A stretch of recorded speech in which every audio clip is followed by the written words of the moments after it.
Did it. Okay, cool. Wow, I am so new to this. I am a terrible millennial. Anyway, we're a part of this process. So, open this bottle of wine because that's where we're at. Oh, this is a cry for help. So, oh my gosh. Am I gonna have to go for a freaking screw bottle? Oh, we got it. Cool. This is what we celebrate. These are the small ones. We're preparing it for later. Anyway. Hello.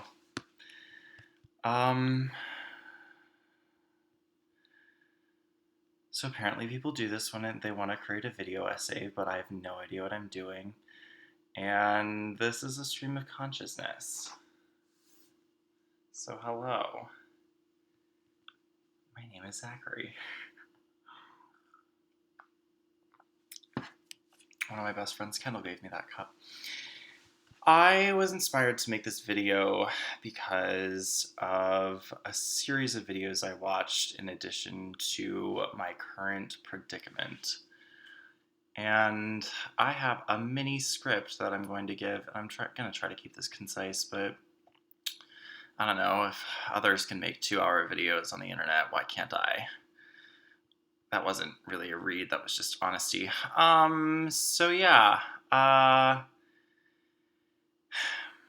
in defense of simplicity, I think that there are ways in which we should resist the temptations of the modern era. And without sounding too zealous, I worry about our relationship with technology. And I fear that there is this justification of how things progress based off of how valuable they are. And that often comes at the risk of commodification. However, we also are built in a way to try to strive towards something that's better. And with that comes speed, with that comes ability, with that comes diversity in a way. And I worry about eugenics. Because who's to say that a person is better or worse depending on how much output they create, whether that is being more artistically gifted or being faster or being prettier or being able to see, being able to hear, being able to speak in a specific way justifies the ability for others to discriminate and eradicate your existence. This is how genocide happens.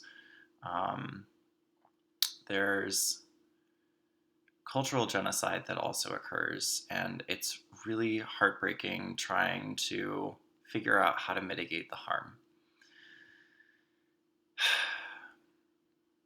And what frustrates me is that somehow we ignore the fact that we have the agency to do something. At least that's largely the held belief. I have ideas about free will, but if I were to cling on to something, that would be it. And there's this famous philosophy paper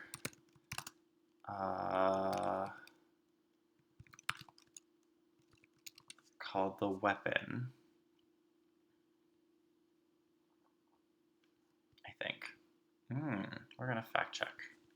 How long is this going to take? Can this be my prep time? Oh yeah, fun fact. Close that program. Nope. Gotta search it on my computer. What the fudge?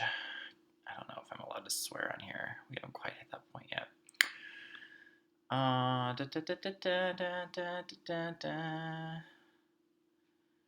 Thanks, Dr. McDaniel. What the heck? Oh gosh, this was such the nature of vagueness. Ignorance of borderline cases. Wow, what a great syllabus. Would recommend this class. Can rights be abused?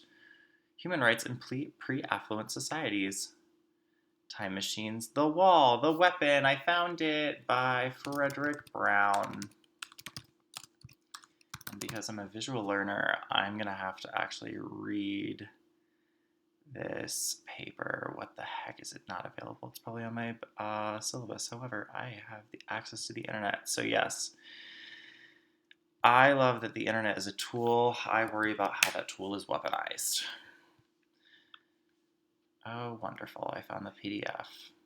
I can include this link in wherever I decide to publish this. Anyway, it's real short. It's 2 pages. It's pretty much just as significant as the Gettier problem, in my opinion.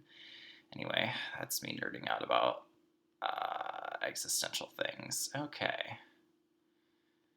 Could I read this out loud and take that much time? Oh, goodness. Where's the recording? Here we go. Wow, I'm already at 6 minutes. I have so much time, though. Cool. The Weapon by Frederick Brown. The room was quiet in the dimness of early evening. Dr. James Graham, a key scientist of a very important project, sat in his favorite chair, thinking. It was so still that he could hear the turning of pages in the next room as his son leafed through a picture book. Often, Graham did his best work, most creative thinking under these circumstances, sitting alone in an unlighted room in his own apartment after the day's regular work. But tonight, his mind would not work constructively. Mostly, he thought about his mentally arrested son, his only son, in the next room. The thoughts were loving thoughts, not the bitter anguish he had felt years ago when he had learned of the boy's condition. The boy was happy. Wasn't that the main thing? And to how many men is given a child who will always be a child, who will not grow up to leave him? Certainly that was a rationalization, but what is wrong with rationalization when the doorbell rang? Graham rose and turned on the lights in the almost dark room before he went through the hallway to the door. He was not annoyed. Tonight, at this moment, almost any interruption to his thoughts was welcome. Capital I. He opened the door. A stranger stood there, he said. Dr. Graham, my name is Niemand, and I'd like to talk to you. May I come in a moment? Graham looked at him. He was a small man, nondescript, obviously harmless, possibly a reporter or an insurance agent, but it didn't matter what he was. Graham found himself saying, Of course, come in, Mr. Niemand. A few minutes of conversation, he justified himself by thinking, might divert his thoughts and clear his mind. Sit down, he said, in the living room. I don't know what reflexive pronoun we're doing. See, if I were to change the story, we would make the characters gender neutral. Why do they have to be men? Anyway, it's a great story. Can always be improved upon.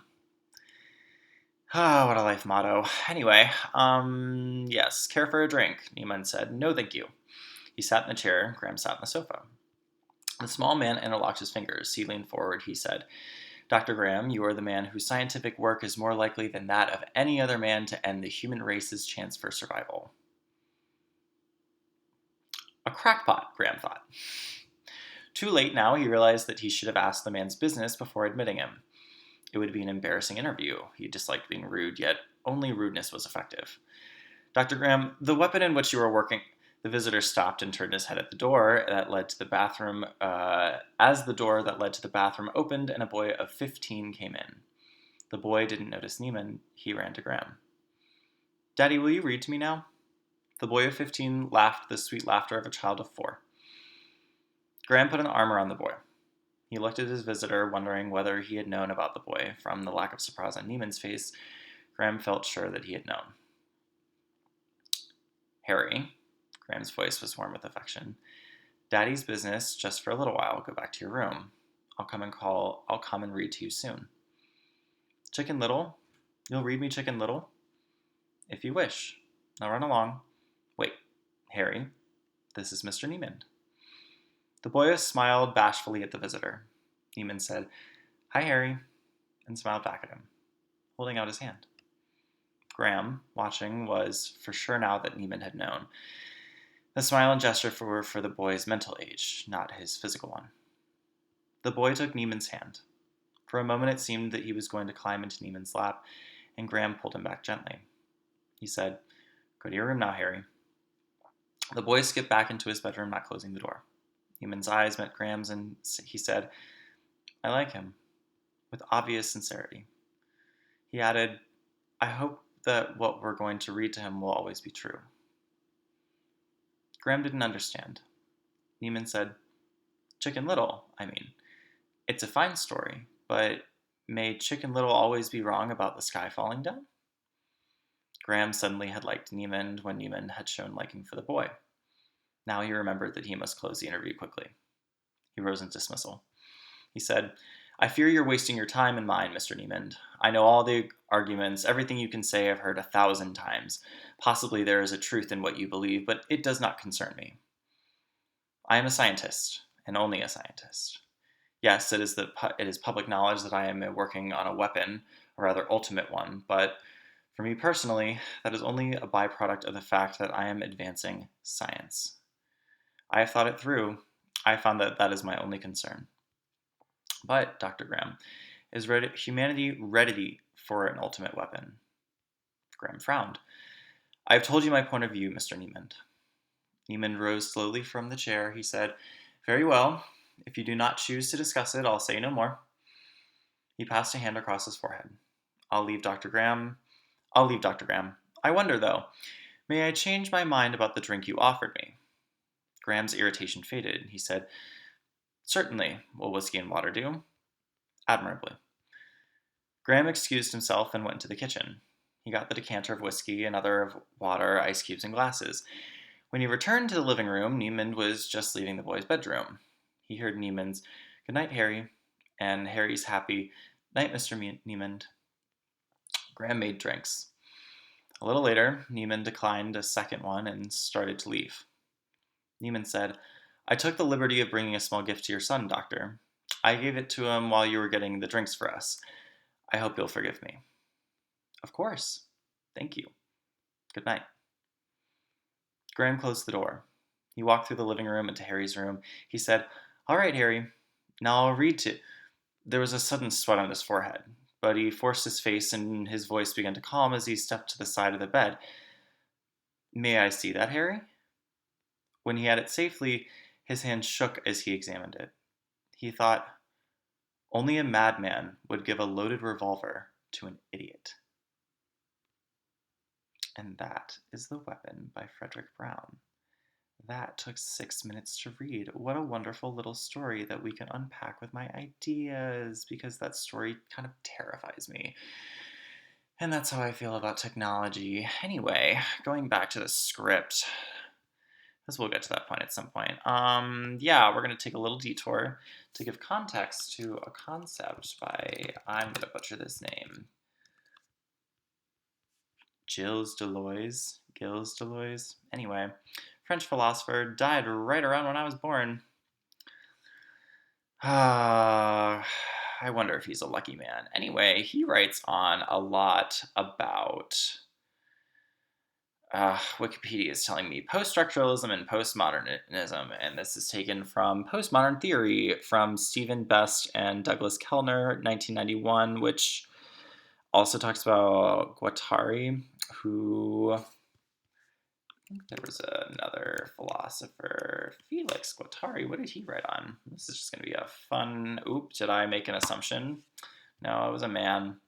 I bet you there were women that did this. Oh, yeah. I mean, she was a philosopher.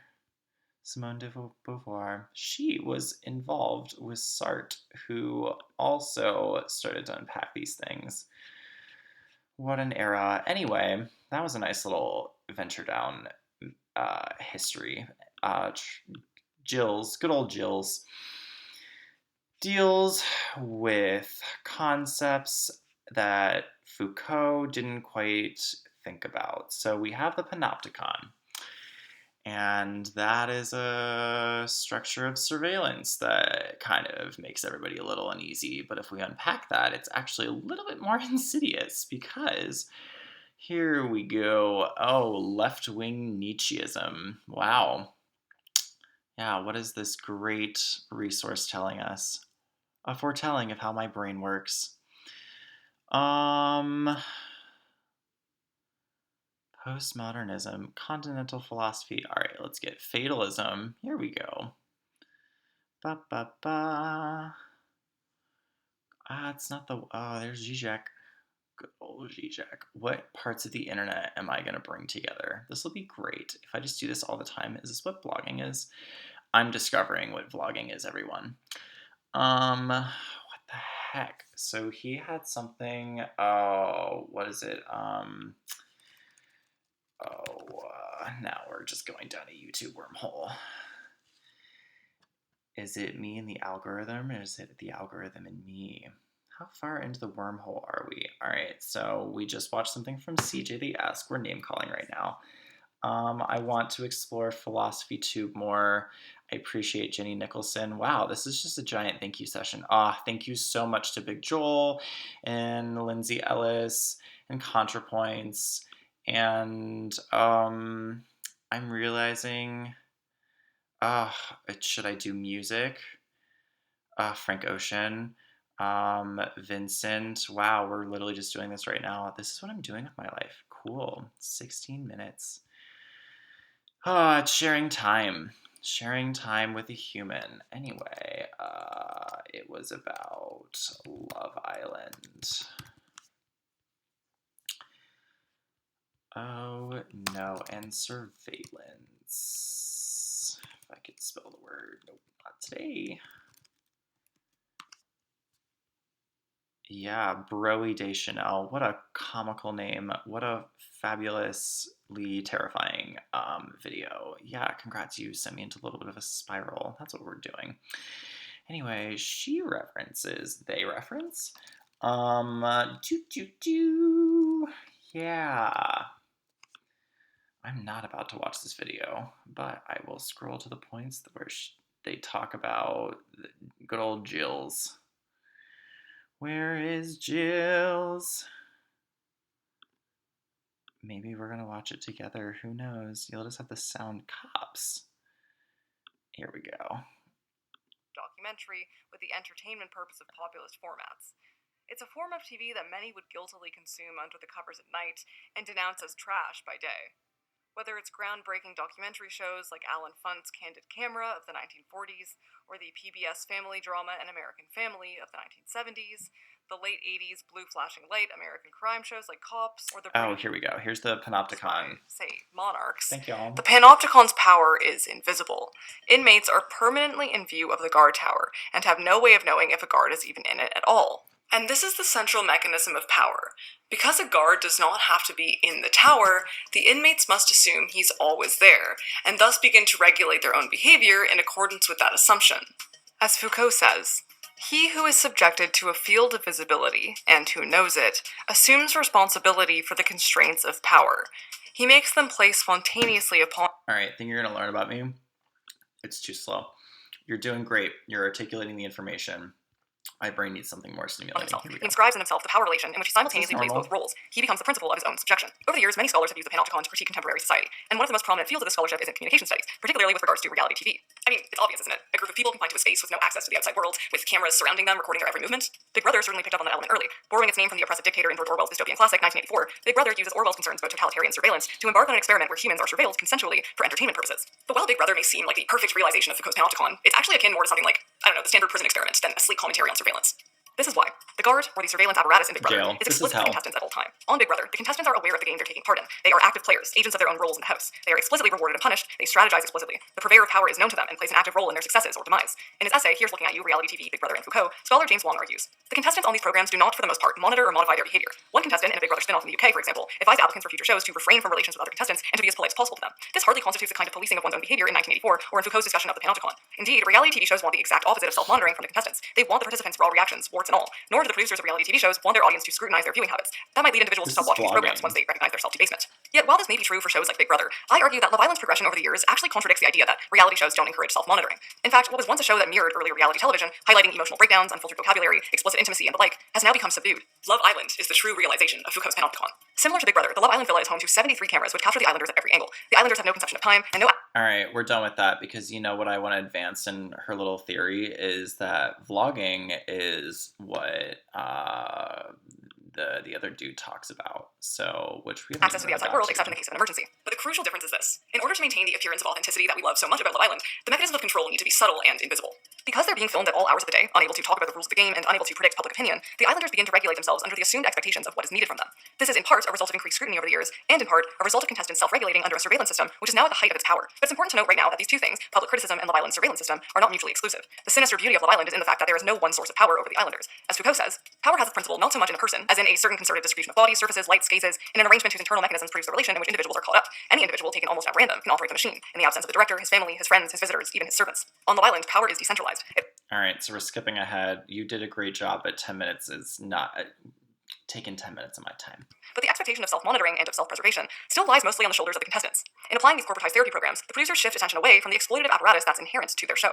In a short 1990 essay, philosopher Gilles Deleuze posited an update to Foucault's notion on the disciplinary society, of which the panopticon was conceived. He argues that we're shifting from a society of discipline to a society of control. In Foucault's society, we move between different physical enclosures, a prison, an office building, a school, a factory, which contribute to our self-discipline. But in the society of control, these barriers are broken down. We're encouraged to travel about because all the information necessary to discipline us now lives in a database. The further we travel, the more information the database can collect from us. It's a society where, rather than being confined to a space where you never know if you're being watched, you're encouraged to embrace the fact that you're being watched everywhere. In fact, it's a privilege to be watched. Deleuze says, the disciplinary man was a discontinuous producer of energy, but the man of control is undulatory, in orbit, in a continuous network. Think of the home office, where we get the luxury of being in total comfort while still being monitored by our employers through a screen. Think of the iPhone. We travel everywhere with it and passively give up personal information that we know is being harvested and sold to governments. But the society of control tells us not to care. What's insidious about this new society is that we're given the illusion of freedom, while being less free than we ever were before. The boundaries of Foucault's enclosure have broken down, and now we are always self-regulating. We are always working. Since 2015, social media's stranglehold over our everyday lives has become tighter with each passing year. You can see this in how the casting of Love Island has changed, with more and more influencers entering the show each season. Social media plays a central role in Love Island. Public opinion has the power to alter the show in real time through major forums like Twitter and Reddit. Many of the contestants are recruited through social media, and even if their primary job isn't to be an influencer, the everyday person is already used to refining themselves for the public eye via their personal Instagram or Facebook accounts. While it was almost tradition for former contestants of Love Island to get plastic surgery after leaving the show, more contestants than ever are entering the villa with their faces and bodies already modified. So much so that it was a major topic of conversation on this latest season. They've already altered themselves for a perceived public, in a world where the standards of beauty shrink every day with the unrealistic expectations set by social media. This is the greatest trick of the society of control. While the villa is a confined space where the panopticon can take shape, a workplace for the contestants to generate revenue, the society of control has made it so that contestants have clocked in on the project of self-regulation long before they entered the villa. And this is why I think Love Island, in its immense popularity and its myriad controversies, is so important. It's an instructional tool, a microcosm of a much greater, much more insidious system of surveillance that permeates our everyday lives. Love Island is a study in the society of control. It's an experiment in the way power becomes invisible and thus seeps into the facets of everyday life. It's a constant push and pull of market forces. The producers want to capitalize on the audience. Well, make all the contestants wear the same trendy Shein outfit each night, which consumers can buy straight from the app. The public is upset with how contestants are being manipulated. Well, they take to Ofcom and the show changes its tone. And the result has led Love Island down a path of hyper-commodification, subdued and obedient contestants, and ultimately towards becoming a show that looks nothing like the show we knew and love. The show is boring now, but wasn't that the true goal? What a wild thing. Commodification. Yeah. This is what scares me, and I wonder if I'm gonna think this is the only video I'm gonna post. Oh yeah. What a concept. To get famous and then technologically disappear in terms of your footprint. LinkedIn is about all you're gonna get. Hope I don't say anything crazy. So yes, his concepts basically identify a really large concern that I would just like to have in general. This is what I will probably talk about at work because I worry about these kids.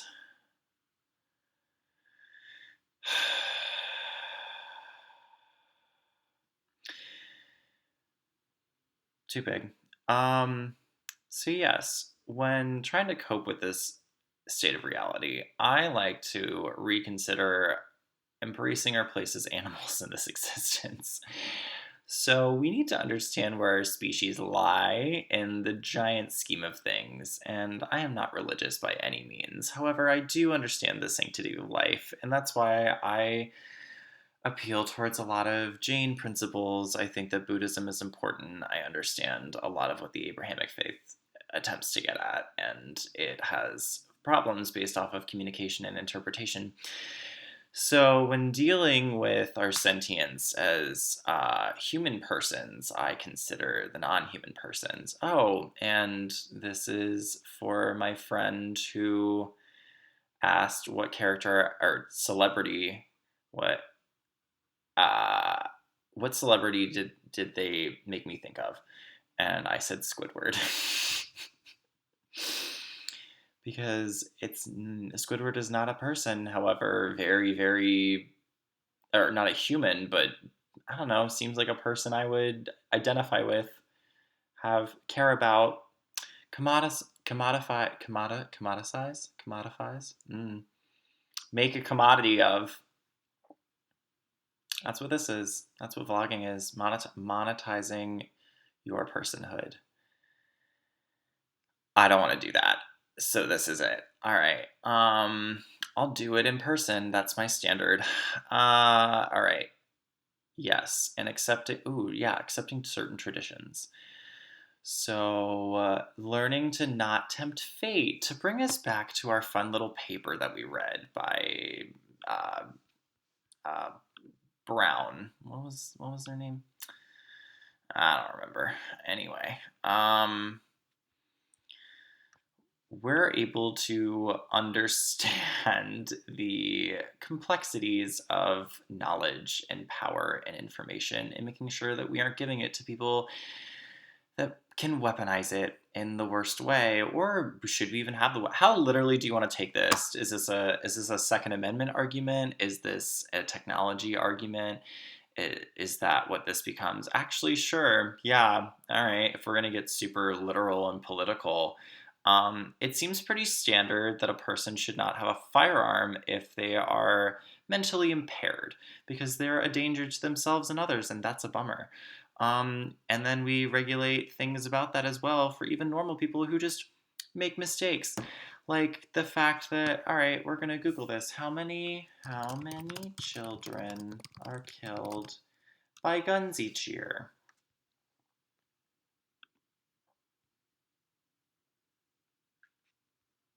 I think there's 1,700 is what I gleaned initially. Oh goodness! Oh no! Since 1963, nearly 193 children and teens have been killed with guns on American soil. That is so sad. I cannot believe that a city's worth of children have been killed. Um, and the difference between murder and suicide and just accidental death or manslaughter. That is so sad. These are the reasons why I feel like people need to just chill out and understand that, yeah, oh boy, boys were 6 times more likely than girls to die in gun homicides. Black boys were 18 times more likely to be killed in gun homicides than white boys. So yeah, this is a racially charged problem, which is why I feel like regulation and conversations in general, just access, is wonderful to talk about, because I also don't understand why domestic, does that still stand before I put my foot in my mouth? Domestic violence and gun rights.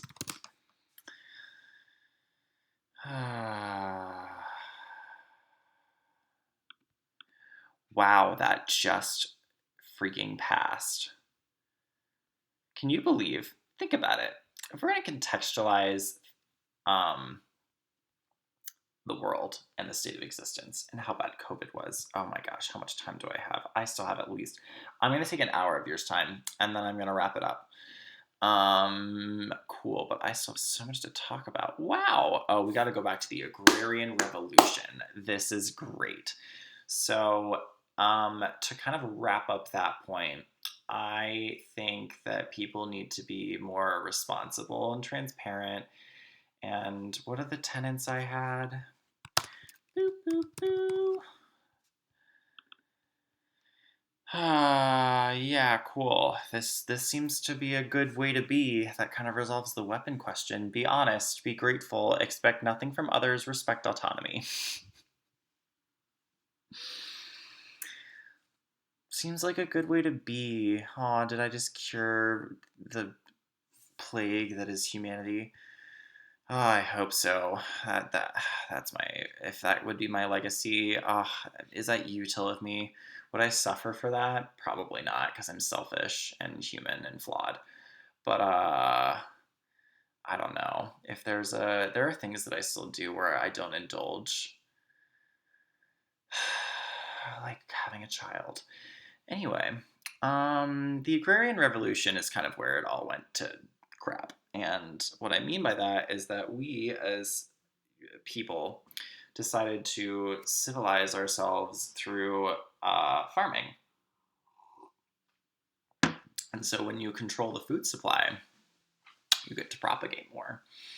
And when you propagate more, you start to have power. Oh, actually, I like the metaphor, but also literal interpretation of what happened with our consciousness. So, Firebringer by Starkid is a wonderful video to watch, kind of life changing. The ending is great. I kind of buy it. I like, why not? If I'm gonna figure out a way to justify this mess of a situation, then why not lean into an absurd story that doesn't harm anyone? That sounds like a good way to be.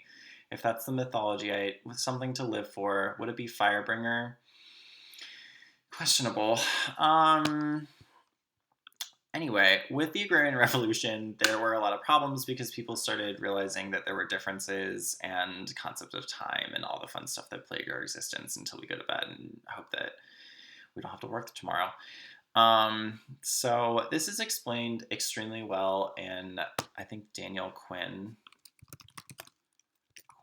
Story of B. Yep. And I'm going to attribute that little tidbit to a mentor of mine in college. I don't know how specific I'm supposed to be. What are the rights of people by me distributing a recording? I'm playing it safe here, y'all. It's a wild time. I don't want y'all knowing anything about me more than what I'm willing to disclose. Ishmael is also a great read. That kind of changed my life. Maybe I'll have a list of books that changed my world. I'm going to say Call Me By Your Name also did that. What other book shoutouts? Gulliver's Travels. Beloved. What other? A Little Life was tragic. Why do the gays always die at the end? What a terrible trope. What's another book that I read recently that was great? Oh my gosh, I'm blinking. Oh, I'm reading the Warhammer series. That's interesting. I don't know if I'll continue it. I'm not convinced. There are so many other things that I want to talk about, but I have to wrap this up. This is so funny. I'm literally vlogging right now. Oh, so when I jotted down these... Jotted. Yep, that's a word. You know what this brings me to? Work. You know what sucks about work? Capitalism. So I am pretty alternative with my opinions is the word I'm going to use because those are important. But I think capitalism is kind of a sham just in terms of how the distribution works because it's kind of rigged to begin with and we don't really win at the end. Our planet is on fire. The technology is going to be better than us and we have to be really comfortable with like advancing at all costs or like slowing our roll. So I like wow, does this make me, am I like a new age conservative? I don't really want tech in that way. I don't know, minute 10 where I talked about eugenics. Not here. Doesn't bode well for gay people, doesn't bode well for people of color, doesn't really bode well for women or trans people, doesn't bode well for poor people, doesn't bode well for people who are developmentally deviant in any way, shape, or form. And I like the ability for humanity to kind of appreciate things for what they are, because I think that's our last cling into this planet. And I don't want to leave that behind, because when you go to the zoo and they're just living their happy little world, as long as they're not being abused, but like, I feel like, I don't know, dogs and cats have domesticated themselves, and if I become a domesticated little alien's pet thing, like, isn't that what God is? Like, we're really going to justify our existence in terms of how much decision making we get, because I don't want a weapon. I kind of want somebody to just like feed me and love me and protect me and make me feel better. And like, humanity is decent at doing that sometimes, but I guess people attach themselves to a flying white man. I think you could do better. I think that's why, I don't know, plants are great. Well, maybe no, this is it. You don't get to see my plant baby. Sorry. Cool. Wow, we have a long way to go. We can do it. So yes, Uh, what is his name? It's been a long day, y'all. I'm not trying to do this anymore. CJ, yeah. Oh, what a beautiful aesthetic. We got the makeup, we got the flowers, we got the hair, we got the get up, the gig. Um, cool. I'm glad we got. Oh yeah, we're actually going to talk about that because I have warnings in my wise old 26-year-old brain. Oh wow, I told my age. What a personal detail. We're gonna make that a boundary. Healthy boundaries. Aw, thanks, sis. So, concepts of the soul as an extension of ourselves. So CJ over here likes to talk about how we're all cyborgs, and I have a friend who's like really, really excited about that concept, and I'm sure I'll be thrilled with that video.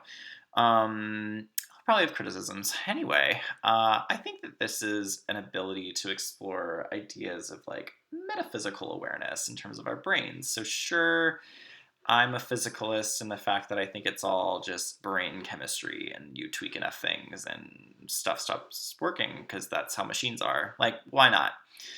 Um, I think that the same thing happens in terms of when we feel the Japanese concept of flow.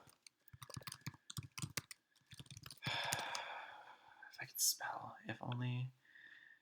How the Japanese adopt flow with just one word. Ganbaru, I think is what it is. I'll ask my friend who probably knows it. Widespread stereotype that the Japanese are extremely dedicated to the point of obsession, which I think is a fair criticism to. Oh, I mean, yeah, actually, if you're going to be obsessive about unity, you have to be. This reminds me of like a Magic the Gathering color thing. It's a very white mentality. That's a pure way to be. Sometimes white can be really vindictive and mean, though. Or actually, it's pretty red too. Maybe blue. Maybe it's all of them. That's the point. Duh. Anyway, wow. Glad we made that discovery together. If you want to research it, you can. Okay. And then in this moment, I had a brain fart because I couldn't seem to focus my own thoughts because I couldn't remember the word. 21 hours. Oh, there's my computer telling me the time because time is everything, y'all. Yeah, I'm working. I really freaking hate working. It's awful. It's kind of the worst, and the less we get to do of it, the better. Well, that's not true. I don't mind it when I'm getting compensated fairly, but I'm pretty sick of it. I should get paid more, and we all should get paid more. To be honest, it's not just a me thing; it's an us thing. Like I am so irritated at all these billionaires who have all these novel concepts about progress and humanity and how like, oh, I'm trying to go and I have too much money so I don't pay my taxes and it's an offshore program and wherever the Pandora Papers are talking about, this is probably going to mark me for some, oh, well, according to Bezos, there's no mercenaries, which, do I buy that? We'll see. Um, yeah, it's trust. And I don't trust that man. Ooh, if that woman divorced that man, I trust her more than I trust him. Also, it's complicated trusting straight people because you really have to prove your worth. And Keanu Reeves, I think, passes. Um, I have a handful of their allies, and they're hard to come by because life is complicated and people can suck. I don't necessarily think people are bad for a lot of internal consistencies, but also I just think people do bad things because we're stupid. And we should improve, but not in that way because I don't trust them. Collective action. Aw, this is a bummer because if I want to, this is the trap because if you want to be a part of the system, you have to feed it. Oh, well, maybe I personally won't make a video, but like I won't remind if I guess I'll have to be okay with that. Yeah, it's kind of the hell we live in, but I'm detaching. I'm going back. Yeah. Conservatism. I think there should be a point before that kind of social media. Email sounds great and text sounds great, and then past that it's we kind of functioned before and that was, oh yeah. Ah, I miss. Sorry, Yvonne, your name's getting on here. He literally described like, was it Britney? No, but like the '90s was like Pax Americana, and I kind of want to go back to that because that was when we were really resolving a lot of issues. I mean, there was still like we were getting out of the AIDS crisis, so things like socially, I think socially we're pretty okay. Fascism's kind of on the rise again. Ew, it reminds me a lot of the precursor to Nazi Germany, not to like play the Hitler game, but um, I hate it here. We can do better. We should do better. Let's do better. Maybe that'll be a rallying cry. Whatever inspiration. If we're gonna make a holiday out of this, like literally detach from social media, read a book, go outside, look at the clouds, stand in the rain. Um, yeah, unplug. That's important. The amount of background noise we have. Anyway, I'm getting distracted again. So yes, I want to refer. I got 20 minutes to a paper I wrote in college. Ah, where I read these really cool passages about performance by Richard Schechner and Irving Goffman that deals with performance theory and the presentation of self in everyday life. And it also touches upon some stuff that good old Judith Butler talked about. I hope to gosh she's German because now that will make me sound really ridiculous. She's American. I feel like I need to edit this, but this is authentic, y'all. Judith is a... No, we're following this. See, don't apologize. Judith Bedeutung Bibel. Frau von Juda. Oh, of course. And there's so many. That's wild. Hebrew. There's power in words. Anyway, I don't know how it's pronounced in Hebrew. Yehudit. Oh, language is wild, y'all. Thanks for. If this cancels me, this is authentic. I will apologize if that's offensive. I will do better to not do. I will do my best. I literally will do my best, and that's all we can ask for because it's intent versus impact. Anyway, we're talking about performativity. I have this theory of spectacles that deals with like audiences. Oh my gosh, if I were to rewrite this paper and publish it, maybe it'd be phenomenal now that I know more information. Maybe I'll send an email to Dr. McDaniel and be like, yo, I finally am familiar with like things that kind of, but mine was more about, I mean, it's still about gender, but identity. This is big. This is a lot, y'all. This is what makes me tired. So yeah, I actually wrote as a point. I don't know if I agree with the wording, but the idea that I want to expand upon is the misguided simplicity of unplugging and how it's demonized as like you're resisting technology. And I get that we can use it as a tool, and I think that there are super awesome ways that we can find it, but it's you're tempting fate, and we don't do well with that if we rush it because then we burn ourselves. And that's the problem with fire, and that's the problem with Pandora's box with hope, and that's the problem with a lot of things that we just aren't careful about. And so you need somebody to pull in the reins because people are stupid and I don't trust them. And I want to make sure that the scientists are not just blind to the fact that some people are also really, really, really malintended.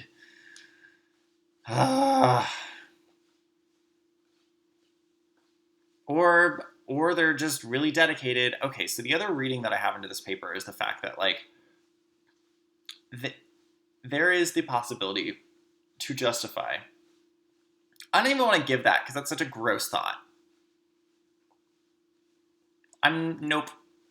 I have an answer against it, but I'm not going to give them any ammunition. This is the importance, people, is that when we talk about these concepts, which we will arrive at the end of this, so let me stay on task. I have 15 minutes. Fabulous. Okay, we're going to breeze through this. Yes, I worry about the monetization of time. And with my messaging, I hope to convey some sort of humanity because I'm struggling.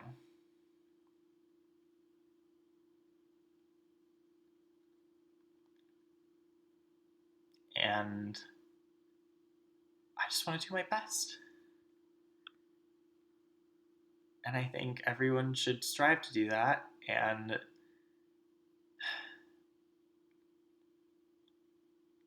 there comes a point where we don't make it and we die. And sometimes it's from natural causes, sometimes it's from unnatural causes, sometimes it's unexpected. And it sucks. It's loss.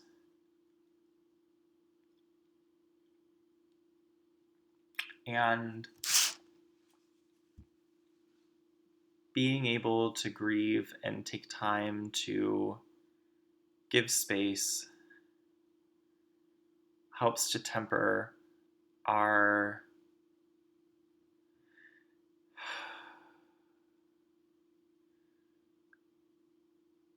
really, really personal, tempting desires.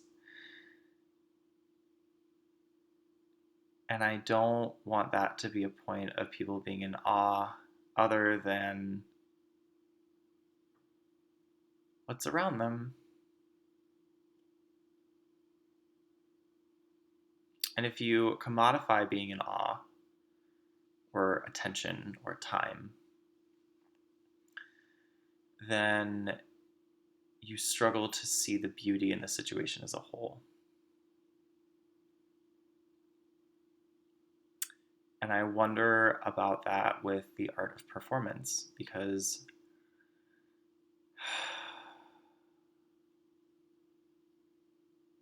we're all we got.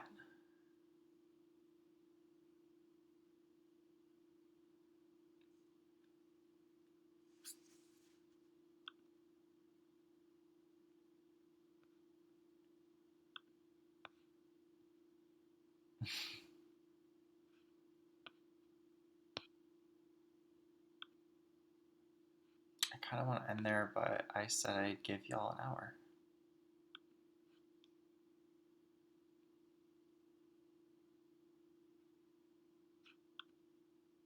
And I want to be honest.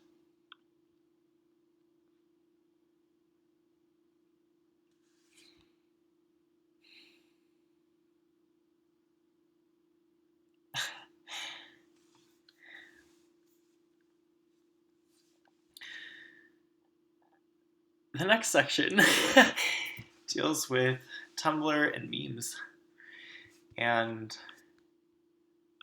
how that's a really simple way of understanding how it all works. Which I don't remember who coined it, but it's a pretty recent, but I think they're dead now. Meme. Wow, I cannot believe this is why y'all. If I were to have a call to action, I don't want to monetize that. Oh my god, that's beautiful. I donate to Wikipedia every fucking month, $2. That's all it takes, y'all. I'll probably do more now. Shit. The amount that I could just read on here.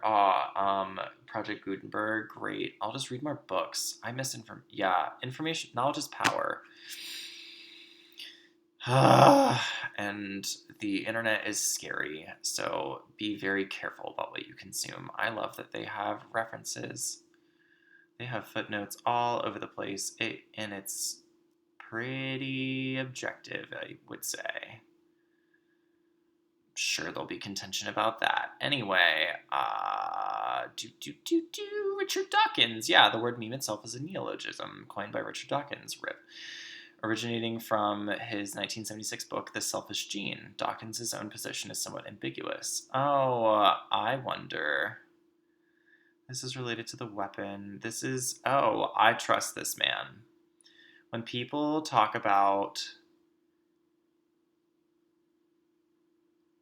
Sure, that's fine. Yeah, I will concede that I'm not worried about technology. I'm worried about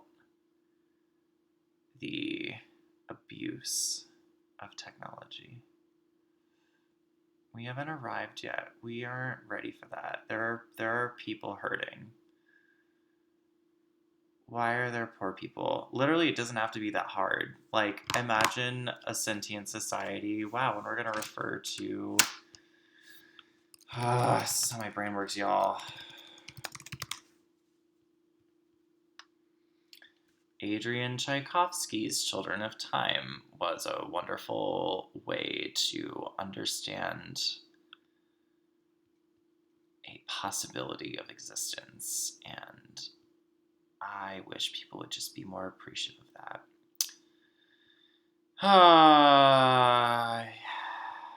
Thanks, Aunt. So, how does debate work into this whole thing? Good. This is wonderful. This is a parley speech. This is what I do for a living. That's how I want to monetize myself. Yeah, especially in person. Or it's gotta be dialogue. It's gotta be a conversation. And memes aren't really gonna cut it because you don't really get to unpack. Or you do, but like you gotta do the work. And some people suck at it, and I don't. We gotta make sure we're all on the same page. Because then there are people, I don't even want to talk about this man. There are people out there who believe in a concept that it's better basically to debase and humiliate someone than it is to, like, have a conversation about, like, what's going on. And I don't think that's appropriate ever. I think you should respect time. It's going to take a lot of time, but I changed my opinions after somebody was patient with me and really they were honest, they were kind and grateful, they expected nothing, and they respected autonomy. And I think that those are things to live by, because I've had that bestowed upon me. And I'm still geeked about this Spirited Away thing. I'm getting distracted. I'm also tired, y'all. I worked all day.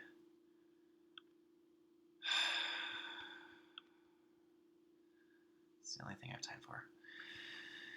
And then I'm gonna go to bed. All right. So I don't like this. I literally had this lesson the other day. I don't like the idea of being apathetic via catharsis of the internet. Like, it really worries me that people are like, this is just how it is. Or like, the internet's a great place just to laugh and decompress. Because, like, it's a tool and it needs to be maintained. And, like, it's our infrastructure. It's literally our infrastructure. And I don't know how. I'm a philosopher. I ask why. I'm really good at that. Scientists are good with the how. So I'm open to suggestions. I'm good at kind of figuring out what logically might make sense, but getting there might take a little bit. Anyway, there needs to be some sort of centralized or either extreme one or the other.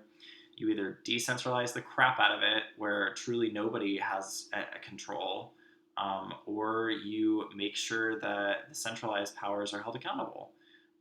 Because I don't trust corporations the same way that I do state governments, because corporations don't have a longevity, don't have the publicity / transparency, and are monopolies.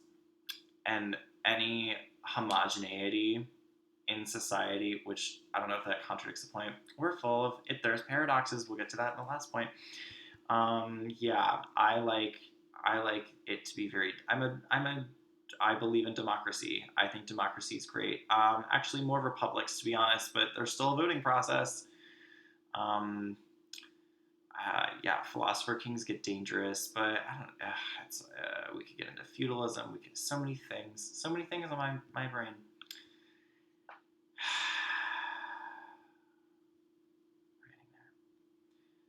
All this to say, I'm kind of a Luddite, as you saw, with how technology, literally getting the bottle open, which, wow, that's nice. I'm only in one glass.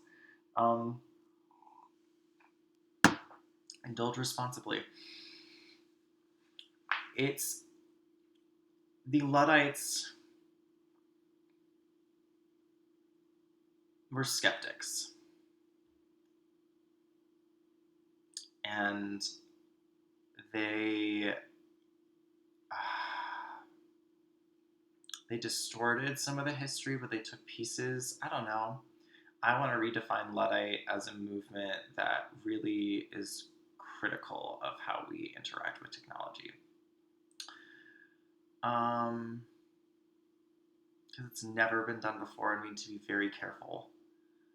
Prometheus gave us that fire, and I don't know if we were ready for it, but we're not going to screw it up again. Oh gosh, what a bummer. Anyway, we got to fix this because, I mean, think about it. Like, if it's either going to be the aliens or the technology, and I'd still rather just be like, I'd be a cat. I would be the equivalent of a cat if I were to identify with a kind of reincarnation situation, which I don't know, guys, it's looking kind of weird. Yeah, that seems fair. As long as I'd be like pampered. I don't want to be a stray cat. I don't think those should exist. I think that we're just animals. We should just be vibing. We don't have to imagine. Oh yeah, like okay, this is reasons why we have this discussion all the time. But like being vegetarian sounds vegan. I don't know. I wonder about the bees, but I do think it's noble to like not want to kill things. Anyway, I got 3 minutes. Oh my gosh, yeah. So pain and relief uh, are come from the same source in terms of suffering. However, resistance as a pain versus indulgence as a pain, in terms of like pain and pleasure, are are thin lines and important things to scrutinize. So literally, there is a mural with a lot of people whom I love and love me, where it's a meme. If this is going to be the definition of how I embrace meme culture, sure, it is. I don't know if I'm allowed to say. This is ridiculous. Policing of language. That's incredible. I'm reporting a source, and is it my term? I don't know. Is that a better to be safe than sorry? DPI. That's the video, and you can just watch it because I don't have that much time. I quit social media because I'm a Luddite. I think COVID really, really screwed up my ability to connect with people, and I want to return to that because it sucked. And I think we can do better.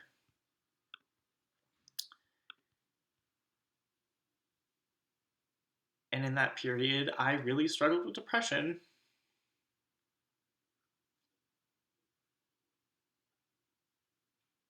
And as we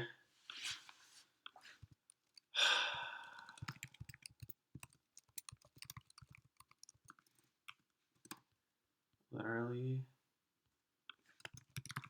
I am having such a hard time with it. Yeah, this is a month or so after National Suicide Prevention Week. And what this is art, and art is political. And I think it's more descriptive than prescriptive. That's debatable. There is a pressing need for immediacy and the importance of being present at this point in time. Because some of us are getting lost.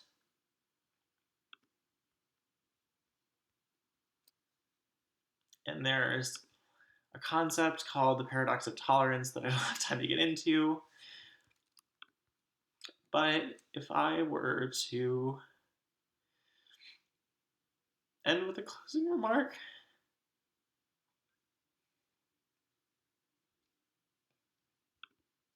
it would be the importance of kindness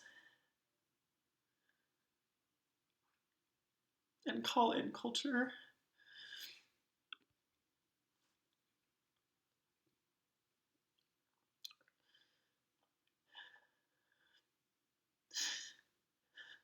Because we need to talk about it.